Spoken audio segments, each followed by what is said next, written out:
Katanya Indonesia lagi digibahin sama The Economist. Sebenarnya ada apa sih?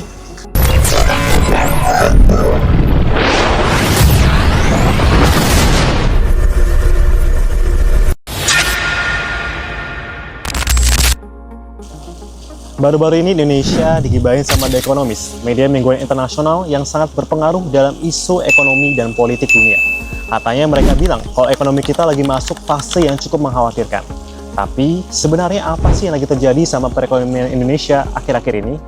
Kalau dilihat sekilas, ekonomi Indonesia sebenarnya masih kelihatan aman-aman aja. Pertumbuhan ekonomi masih jalan, pusat perbelanjaan masih ramai, proyek-proyek besar masih terus dibangun.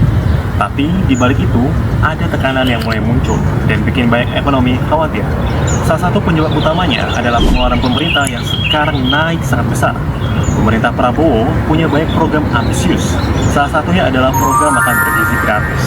Yang dilansir dari website Badan Gizi Nasional, total anggarannya mencapai sekitar 268.000 triliun rupiah. Selain itu, terdapat program Koperasi Desa Merah Putih dan juga berbagai proyek pembangunan besar lainnya yang juga mengempiskan dompet APBN kita. Padahal sumber pemasukan Indonesia sampai sekarang masih sangat bergantung pada ekspor komoditas seperti batu bara, nikel, dan sawit. Gampangnya, keuangan negara itu sangat bergantung pada harga pasar dunia. Pas harga komoditas lagi naik, dompet negara langsung tebal. Tapi begitu harganya anjlok, pemasukan kita juga langsung drop. Jadi sekarang pemerintah ada di posisi yang cukup sulit. Belanja terus naik, tapi pemasukan negara nggak tumbuh secepat itu. Akibatnya, defisit anggaran mulai membesar. Indonesia sebenarnya punya pengalaman pahit saat krisis 1998. Ketika rupiah anjlok, banyak perusahaan bangkrut, dan angka kemiskinan melonjak.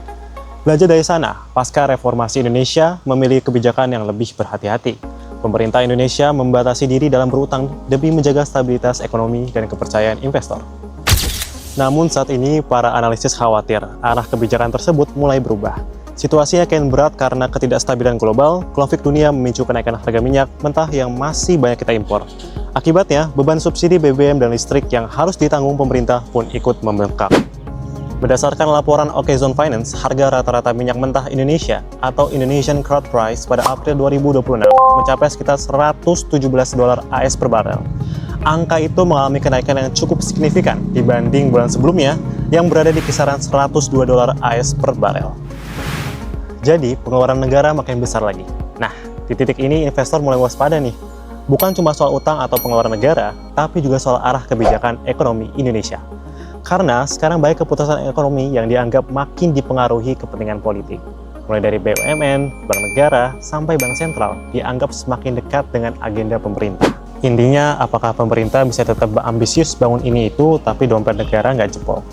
Kalau belanja jalan terus tapi pemasukan seret, siap-siap aja. Ekonomi kita bakal makin engap beberapa tahun ke depan. Kalau disederhanakan, ekonomi negara itu mirip keuangan rumah tangga. Penghasilan keluarga tetap, tapi pengeluaran terus bertambah. Awalnya mungkin masih aman, karena bisa pakai tabungan atau utang. Namun, kalau kondisi ini berlangsung terus-menerus, lama-lama cicilan makin besar dan uang habis cuma buat bayar bunga. Nah, negara pun juga begitu.